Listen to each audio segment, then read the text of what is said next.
காவிரி எண்ணெய் கலைமன்றம் நடத்திய 54ஆம் ஆண்டு நாடக நிறைவு விழாவிற்கு வருகின்றிருக்கின்ற சிறப்பு அழைப்பாளர் அனைவரையும் மற்றும் இந்த நாடக போட்டியில் கலந்து கொண்ட அனைத்து நாடக மன்றத்தார்களையும் நாடக பார்வையாளர்களையும் என் இதயமார்ந்த மாலை வணக்கத்தை சொல்லி உரையை ஆரம்பிக்கிறேன்.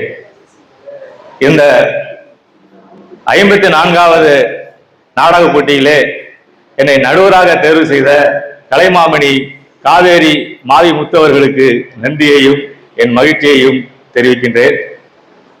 நான் 40 ஆண்டு காலம் இந்த நாடகத்தை சார்ந்திருந்தாலும் இந்த 10 நாட்கள் இந்த நாடகத்தை நான் உற்று நோக்கும் போது சில விஷயங்களை நான் கற்றுக்கொண்டேன். அதில் 2 நன்றாக கற்றுக்கொண்டேன்.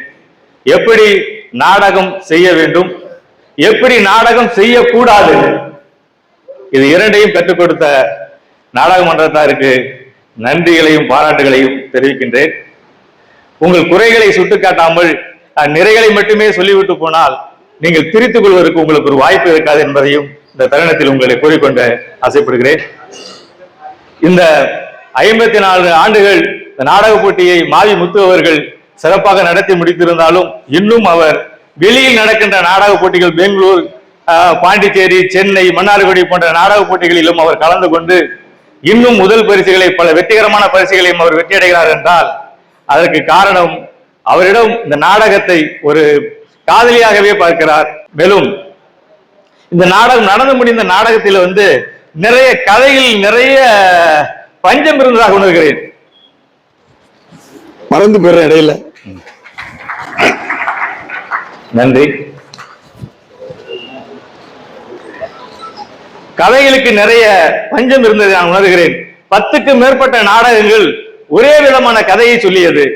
அதாவது ஒரு நாடக கதை என்றாலே காதல், அதுல இருக்கிற ஜாதி பிரச்சனை, இல்லைன்னா ஒரு ஏற்றத்தாழ்வு, ஏழை பணக்காரர், இது மட்டுமே நீங்க எடுத்துக்கிறீங்க. நீங்க கதையில் 1 மணி நேரம் பிள்ளைக்கு நீங்க பெருசா யோசிக்கவே வேண்டியில்லை. நல்ல சிறந்த நடிகர்களை நான் நிகழ்ச்சியில் நான் பார்த்தேன். இருந்தாலும் அவருக்கான கதைக்களம் அவங்களுக்கு அமையல. நீங்க நல்ல சிறந்த நடிகராக இருக்கின்ற பொழுது நீங்க செய்ய வேண்டிய ஒரு வேலை என்னன்னா, நீங்க கதை எழுதாதீங்க. நல்ல கதையாசிரியர்கள் நிறைய பேர் இருக்காங்க, அவங்கள்ட்ட கொடுத்து நல்ல ஒரு சம்பவங்களை கதையாக ஆக்கி நீங்க இங்க போட்டீங்கன்னாக்க அது சிறப்பான ஒரு வெற்றி அடையும். அதாவது சில பேருக்கு தெரியும் நாடகத்தினுடைய ஆணி வேர், நாடகத்துடைய தொடக்கம் எது என்று பார்த்தால் ஆரம்பத்தில் நாடகம் எப்படி ஒரு வடிவமாக உருவானது அப்படின்னு பாத்தீங்கன்னாக்க மண்ணால் செய்யப்பட்ட பொம்மைகள், அது தலை, கை, காலு, இப்படி ஒரு அசைவு மாதிரி அந்த மண்ணிலே பொம்மை செஞ்சு அதுக்கு கயிறு வச்சு கையாலே இப்படி பண்ணிட்டு நாடகத்தை மகாபாரதத்தையும் மெல்லதங்கால் போன்ற நாடக வரலாற்று நாடகங்கள், புராண நாடகங்கள் எல்லாம் நடத்தி ஆரம்பிச்சதுதான் அந்த நாடகத்தினுடைய தொடக்கம். அதுலயே ஒரு வளர்ச்சி மனிதனுக்கு யோசனை பண்ணிச்சு, இந்த மண்ணு வேண்டாம், அடுத்தது நம்ம மரத்தாலான பொம்மைகளை செஞ்சு இந்த நாடகத்தை நடத்துறாங்க. அதுலயும் அசைவுகள் வச்சு இப்படி கையில கயிறை கட்டி இப்படி பண்றதுதான் ஒரு என்னை ஒத்த வயதில் உள்ளவர்கள் பார்த்திருப்பாங்க. நல்லதங்கால் இந்த மாதிரி நாடகங்கள்லாம் பார்த்திருப்பாங்க. அப்புறம் அதையும் முன்னேற்றத்துக்கு என்ன பண்ணாங்க அப்படின்னாக்க அது சிரமமா இருக்கு அப்படின்ட்டு விலங்குகளுடைய தோல் அதை எடுத்து வர்ணங்கள் தீட்டி அதுல பண்ணிக்கிட்டு இருந்தாங்க. அப்புறம்தான் இந்த மாதிரி பொம்மைகளுக்கு கொடுத்த விஷயங்களை மனிதனை நிப்பாட்டி அவனுக்கு ஆடையை போட்டு அவனுக்கு வசனத்தை கொடுத்து உருவானதான் இந்த நாடகம். இந்த நாடகத்தை பாத்தீங்கன்னா 30 ஆண்டுகளுக்கு முன்னாடி மாவிமுத்துடைய நாடகங்கள்லாம் பாத்தீங்கன்னாக்க ஒன்னொன்னு ஒவ்வொரு கலராக இருக்கும். விடுதலையாக இருக்கட்டும், சம்பிரதாயங்களாக இருக்கட்டும், இனி ஒரு திசைவமாக இருக்கட்டும், புரட்சி மொழி யோசியாக இருக்கட்டும், கேள்விக்குறிகளாக இருக்கட்டும், ஒன்னொன்னு ஒவ்வொரு மாதிரியான கதைகளை கொடுக்கும். நாடகம் நடக்கும் போது பாத்தீங்கன்னா ஒரு குண்டூசி போட்டோட காதல விழுவோம். ஏன்னா அவ்வளவு ஊர்ந்து பார்ப்பாங்க. இதை நான் சொல்றேன்னா அவரோட நான் 30 ஆண்டுகளுக்கு மேல பயணிச்சிருக்கிறேன். அவர் ஒரு பாட்டு ஒண்ணு வைப்பாரு ஒவ்வொரு நாடகத்திலையும். ஒவ்வொரு பாட்டு எதிர்த்தாப்புலதான் பாடுவார் மூர்த்திங்கிறவரு. இவரே பாடுற மாதிரி இருக்கும். நாடகத்துல அவரோட இருக்கிறன்னா அந்த பாட்டு சீனுக்கு முன்னாடி போய் உட்கார்ந்து பார்ப்பேன். அதாவது நம்ம நடிக்கின்ற நாடகம், நம்ம நடத்துகின்ற நாடகம் முதல்ல நமக்கு பிடிக்கணும். அப்பதான் அவன் உட்கார்ந்து பார்ப்பான். அவருடைய நாடகங்கள் நேர்த்திக்கு காரணம் என்னன்னா திட்டமிடல். சின்ன சின்ன விஷயம்லாம் திட்டமிடுவாரு. ஒரு தேவையான ஜாமான அந்த ஓரமா ஒரு பெஞ்சில போட்டு விளக்காம்பூர், செருப்பு, மற்ற எல்லா விஷயம், அருவா, போக்குவரத்து, எதா இருந்தாலும் அங்க இருக்கும். நீ நடிக்கணுமா, அருவா வேணுமா, அங்க போ, இது அங்க இருக்கும், எடுத்துட்டு நடிச்சு அங்கேயே வை. இந்த மாதிரி திட்டமிடுறது சின்ன சின்ன விஷயங்கள் இருக்கும்போது நேரமின்மை நாம் சீன் மாத்திரத்தை தவிர்த்துக்கலாம். இந்த மாதிரி விஷயங்களை மாவிமுத்து அவருடைய நாடகங்களை நான் கத்துக்கிட்டேன். ரொம்ப அருமையா இருக்கும் அந்த விஷயங்கள்லாம். இங்க அருவாலை தேடும், அப்பதான் அருவாங்க அப்படிமா, அவன் அருவாங்க அப்படிமா, அருவாங்க அப்படிமா. இந்த அருவாலை 5 பேர்கிட்ட கேட்பாங்க உள்ள, அதுக்குள்ள 10 பேர் வெளில போயிடுவான். இந்த மாதிரி நாடகங்கள்ல நிறைய தவறுகள் நடக்கும். அதெல்லாம் நீங்க தவிர்க்கணும்னா போட்டி நாடகங்கள் வந்து நிறைய சிரத்தை எடுத்துக்கொள்ள வேண்டும். அதுக்காக அந்த விஷயத்தை நான் உங்களுக்கு சொல்றேன். இப்ப பார்த்த நாடகங்கள்ல பாத்தீங்கன்னாக்கா சீன் அடிச்சிருவாங்க, வெளிச்சம் வந்துடும், வேடதாரிகள் வர மாட்டாங்க. ஏன்? திட்டமிடல் இல்லை. யாரு வரணும்னு தெரியாம இருந்தா நீங்க எப்படி நடிப்பீங்க? இது மாதிரி கதைகளை நல்லாக தேர்வு செய்யுங்கள். மாவி முத்தவர்கள் ஒரு கதையை தேர்வு செஞ்சாங்க, எப்படி தான் தேர்வு செய்வார்? ஒரு கதையை தேர்வு செய்யும்போது நான் பக்கத்துல இருந்தேன், ஒரு 30 ஆண்டுகள் இருக்கும்னு நினைக்கிறேன். ஒரு நரிக்குறவர் வாழ்க்கையை பற்றி ஒரு நாடகமா போடணும்னு அவர் ஐடியா பண்றாரு. கதைகள்லாம் ஒரு ரெடி பண்ணிட்டாரு, ரைட்டு. சும்மா ஏனோதான் எழுதி போடாம அந்த நரிக்குறவர்கள் வாழ்கின்ற பகுதியை தேடி போறோம். நானும் அவர் தான் போறோம். போகும்போது அப்புறம் ஒரு டேப் ரெக்கார்டர் எடுத்துக்கிட்டு போறோம், கேசட் போட்டு ரெக்கார்ட் பண்ணணும். அவங்களுடைய வாழ்வியல, அவங்களுடைய காதல, அவங்க எப்படி சாப்பிடறான், எப்படி கல்யாணம் பண்றான், எப்படி சாமி கும்பிடுறாங்கிற அந்த வாழ்வியலை ரியலா எடுக்கணும் அப்படிங்கிறதுக்காக அந்த நரிக்குறவர்கள், அதாவது இங்க திலகத்திரன்னு ஒரு பகுதி இருக்கு, அங்கதான் போறோம். போய் அங்க பார்த்தா ஒரு 40-50 பேர் வெறும் நரிக்குறவர்களா இருந்தாங்க. அங்க போனோடனே அவங்ககிட்ட விஷயத்தை சொன்னா ஒண்ணும் பேச மாட்டாங்க. டிவில இருந்து பேட்டி எடுக்க வரான்னு சொன்னா ஒரே கரையம்புறன்னு ஒரே கும்பல். அங்கேயும் என்ன நடக்குதுனாக்க அவர் கேள்வி கேட்கிறாரு, அவங்க பதில் சொல்றாங்க. அதுல ஒரு தலைவன் ஒருத்தர் இருக்கான், அவன் தான் பதில் சொல்லணும்னு எல்லாரும் அடித்து விரட்டுறான். அந்த மாதிரியான காட்சி அமைப்புகள் பின்னால அந்த நாடகத்தையும் வச்சாரு. இவர் கேள்வி கேட்கிறாரு, பதில் சொல்லிட்டு ஒரு பொம்பளை உடையாரு அங்க இருந்து. அந்த பொம்பளை பேசுது, அந்த பொம்பளை தூக்கி நச்சுன்னு அடிச்சான் அவன். அந்த அந்த குழு தலைவன் அவன் தூக்கி நச்சுன்னு அடிக்கிறான். அடிச்ச உடனே அந்த பொம்பளை மறுபடியும் அதை பத்தி, அடிச்சதை பத்தியோ அடிபட்டதை பத்தியோ அந்த பொம்பளை கவலைப்படல, மறுபடியும் உடையாது பேசுது. இப்ப நம்ம ஊர் பக்கத்துல பொம்பளை எல்லாம் அடிச்சிட்டோம்னா முடிஞ்சு போச்சு கதை. அப்புறம் அதுலயே கோர்ட்டு கேஸ் நம்ம வாழ்க்கை முடிஞ்சு போயிடும். அவங்களுடைய வாழ்க்கை எப்படி இருக்கு, என்ன ஏது, எப்படி சாமி கும்பிடுறாங்க, எல்லாத்தையும் டீட்டெயிலா எடுத்து விடுதலைங்கிற ஒரு நாடகத்தை உருவாக்கி அவங்க பேசுறது, அவங்க வாழ்க்கை விஷயங்கள் எல்லாத்தையும் நெய்வாசல் நிறைய இடங்கள்ல போட்டாங்க. நெய்வாசல்ல ஒரு 20,000 பார்வையாளர்கள் அன்னைக்கு தான் பார்த்தேன். ஒரு நாடகத்துக்கு ஒரு 20-25,000 பார்வையாளர்களா அந்த நாடகம் தான் பார்த்தேன். ஏன்னா அப்ப எல்லாம் வந்து இவ்வளவு வண்டிகள் எதுவுமே கிடையாது, சைக்கிளே இருக்காது, இல்ல மாட்டு வண்டி எல்லாம் வரும். ஒரு 50-100 மாட்டு வண்டிகள்ல வந்து பல ஊர்கள இருந்து வர்றாங்க. 25,000 பேர் கூடி இருக்கிறாங்க. முதல் காட்சி ஓப்பன் ஆகுது, கருவாட்டை போட்டு கொளுத்துற. நான் தான் உள்ள சீன் மாத்தி கருவாட்டை போட்டு கொளுத்து. நான் கேட்டேன், ஏமாமா கருவாடு, இந்த கருவாட்டு வாசனை கூட நம்மளுடைய இந்த நரிக்குறவருடைய கதையை சொல்லணும் அப்படின்னாரு. அந்த மாதிரி ஒவ்வொரு சின்ன சின்ன விஷயங்களா பண்ணுவாரு. அதனால நடக்கும்போது பாத்தீங்கன்னாக்கா சாரி நம்ம அந்த கதையை எடுக்கும்போது அந்த நரிக்குறவர்கிட்ட போய் நாங்க பேட்டி கேட்டோம்ல, அந்த அந்த நரிக்குறவருடைய தலைவர் தூக்கி அடிச்சாலும் ஒரு பொம்பளை, அதே மாதிரி அந்த நாடகத்துல தூக்கி அடிப்பாரு. அது யார் தூக்கி அடிப்பாருனாக்க வேணும்னு அடிக்க மாட்டாரு, அந்த நாடகத்துல வசனத்தை மறந்துட்டு அரைச்சுட்டாக்க அந்த ஆளை தூக்கி அடிப்பாரு ஆச்சுன்னு. அது மாதிரி தொடர்ந்து ஒரு லேடி அழிவாகிட்டே இருக்க. அது மாதிரி ஜென்ஸ் யாராச்சும் மறந்தாலும் என்னடா அழைச்சிக்கிட்டு இருக்க அப்படின்னு சொல்லி தூக்கி நச்சு அடிப்பாரு. வசனத்தை மறந்தால் கூட அது எப்படி மேக்கப் பண்ணுவாருனாக்க அவன் நின்றுட்டு இருப்பான். எனக்கு நேரம் எதிர்த்து பேசக்கூடாதுன்னு மௌனம் சாதிக்கிறியா நீ என்ன சொல்ல வந்து நான் சொல்லவா அப்படின்னு அவன் சொல்ல இவர் சொல்லி அந்த கதையை முடிப்பாரு. அந்த மாதிரி, ஏன்னா இந்த மாதிரி விஷயங்கள்லாம் நீங்க நடிகர்கள் வந்து எடுத்துக்கணும் அப்படிங்கிறதுக்காக சொல்ற. ஒரு கதையை எப்படி தேர்ந்தெடுக்கணும், அந்த கதைக்கு எவ்வளவு மெனக்கடணும் அப்படிங்கிறதுக்காக சொல்றேன். போட்டி நாடகம் என்றால் இன்னும் நீங்கள் அதிகமாக மெனக்கட வேண்டும். நடந்த போட்டி நாடகங்கள் எல்லாம் நீங்க வந்து ஏதோ ஒரு ஓவராலா தான் பண்ற மாதிரி ஒரு சில நாடகங்கள் தான் பண்ணீங்க, அதெல்லாம் தவிர்த்துக்குங்க.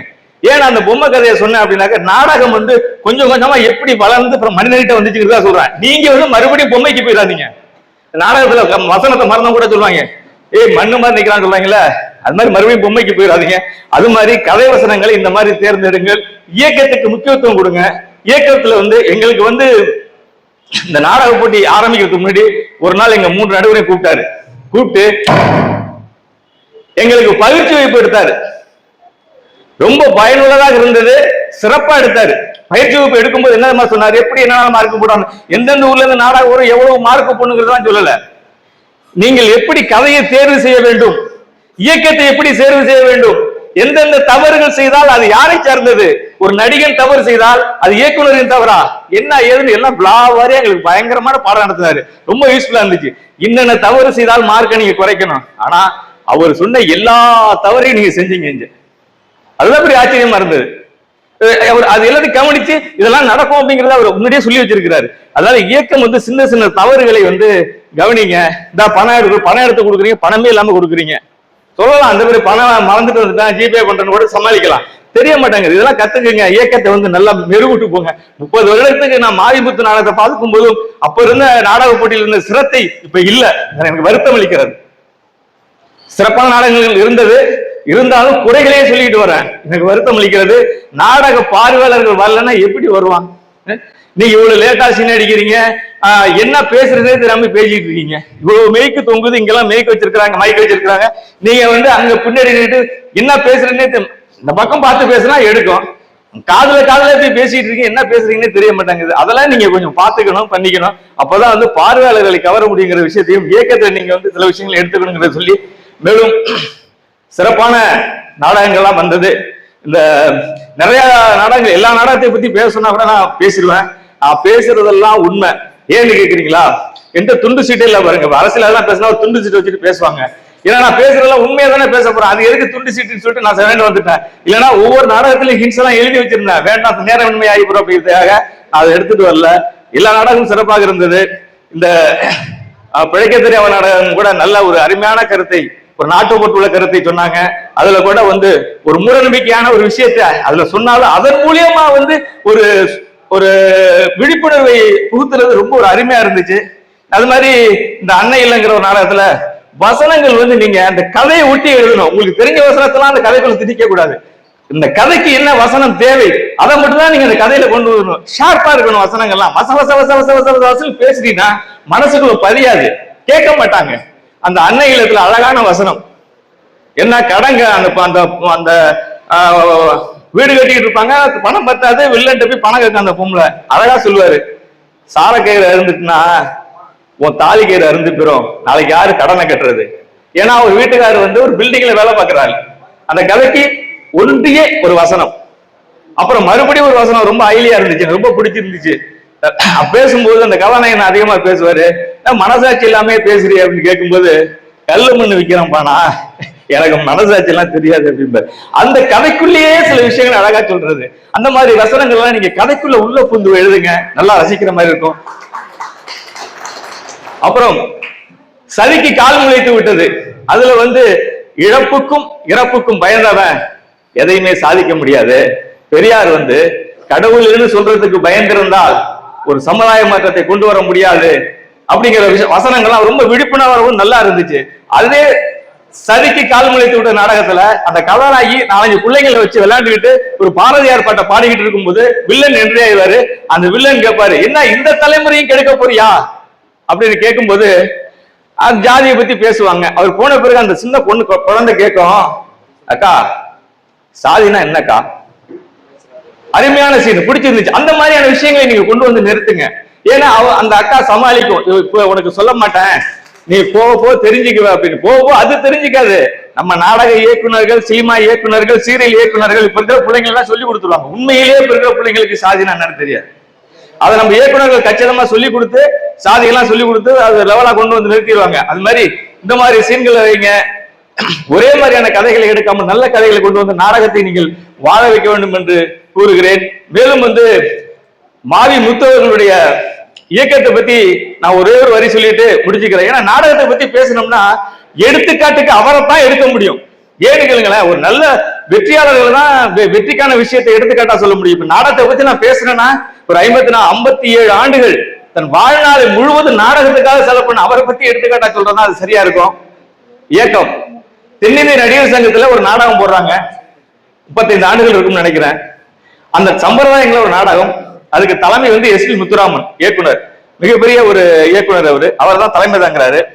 அந்த நாடகத்துக்கு ஒரு ஒரு சிங்கம் பொம்மை வேணும்.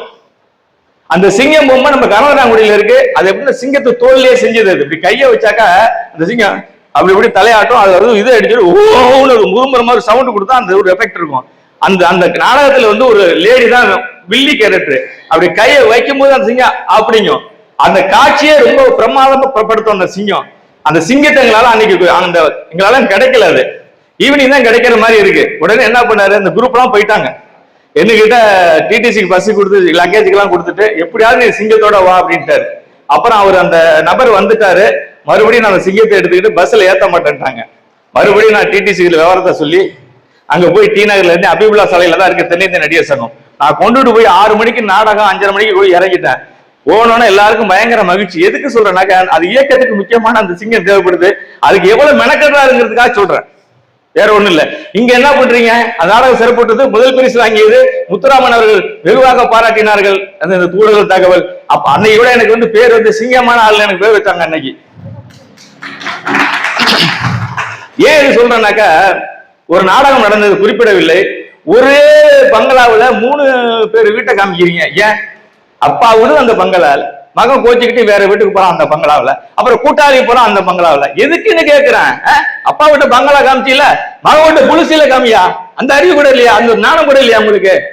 அடுத்த சின்ன ஒரு இதுல காமி, ஒரே காமிச்சா அவங்க போர் அடிக்காது. சாதாரணமான ஆளே கேட்டுவான் அந்த கதை எப்படி போய் அவனுக்கு. அவன் கோச்சிட்டு போனா மறுபடியும் அப்பா வீட்டுல நிக்கிறான்னு கேட்கிறாங்க. இதெல்லாம் கவனத்துல எடுத்துங்க. ஏன்னா அது போட்டி நாடகம், தெருவுல கூத்து நாடகம் இல்ல. ஒரு கூத்து கட்டி போயிட்டு தெருவுல திருவிழாவுக்கு போறோம், எது வேணாலும் பண்ணிட்டு போலாம். நீங்க போட்டி நாடகத்துக்கு அதை நீங்க வந்து விதிமுறைகள் என்ன, அது எப்படி தப்பு இல்லாம செய்யலாம் கத்துக்குங்க. அப்பதான் வந்து பார்வையாளர்களை கவர முடியுங்கிற விஷயத்தை நான் உங்களுக்கு சொல்லிக்கிறேன். மேலும் 54 ஆண்டுகள் இந்த நாடக போட்டியை அழகாக நிறைவு செய்து விட்டார். இந்த நாடக போட்டியின் 60 ஆண்டுகள் நிறைவு செய்தவுடன், அதாவது 1 வருடம் 2 வருடம் ஏதோ ஒரு துறையில பயிற்சி எடுத்து உலக சாதனை புரிகிறாங்க. ஆனா 60 ஆண்டுகள் அப்படிங்கிறது ஒரு மனிதனுடைய வாழ்நாள். அந்த வாழ்நாளை வந்து நாடகத்திற்காகவே செலவிட்ட ஒரு மனிதன் ஏன் உலக சாதனை படைக்க கூடாது? அதற்கு நாம் உறுதுணையாக இருப்போம். மேலும் இது போன்ற தவறுகளை களைவதற்கு கலைமாமணி மாவி முத்து அவர்களை ஒன்று கேட்டுக்கொள்கிறேன். நாடகத்தை பத்தி நீங்கள் நிறைய புத்தகங்கள் எழுத வேண்டும். திரைக்கதை நாடக மேடைக்கதை எழுதுவது எப்படி, ஒரு கதையை எப்படி நீங்கள் தேர்வு செய்ய வேண்டும், இயக்கம் எப்படி இருக்க வேண்டும், நடிப்பு எப்படி இருக்க வேண்டும், ஒரு வீட்டில் எப்படி நடிக்கணும், ஒரு ரோட்ல எப்படி நடிக்கணும், ஒரு பூங்காவில் எப்படி நடிக்கணும், பொதுமக்கள் கூட்டத்தில் எப்படி நடிக்கணும், எல்லாத்தையும் விலாவாரியா நீங்கள் எழுதி கொடுத்தால் எங்களை போன்ற கலைஞர்களுக்கு பெரும் உதவியாக இருக்கும் இந்த கோரிக்கையை வைத்து நீங்கள் விரைவில் அடுத்த ஆண்டு நாடக போட்டியில் ஒரு புத்தகத்தை நீங்கள் வெளியிட வேண்டும் என்று கட்டளையும் விட்டு, அன்பான கட்டளை இது, அடுத்த நாடக போட்டி விழாவில் ஒரு புத்தகத்தை நீங்க வெளியிட வேண்டும் என்று கேட்டுக்கூடிய புத்தகங்கள் தான் இவர்களுக்கு உதவும். இன்னைக்கு சொல்லிட்டு போனா நாளைக்கு மறந்துடுவாங்க. புத்தகத்தை நீங்க எழுத வேண்டும் என்று சொல்லி இந்த வாய்ப்பை கொடுத்த அனைவரும் அனைத்து நாடாளுமன்றங்களும் நன்றாக நடித்தார்கள். சின்ன சின்ன தவறுகள் இருந்தது, அதைத்தான் நான் பேசினேன், வேற ஒன்றுமில்லை. அனைவருக்கும் நன்றாக நடித்தார்கள். அனைத்து நாடகமன்ற கலைஞர்களையும் இயக்குநர்களையும் வெகுவாக நான் பாராட்டி எனது முறையை முடிக்கிறேன். நன்றி, வணக்கம்.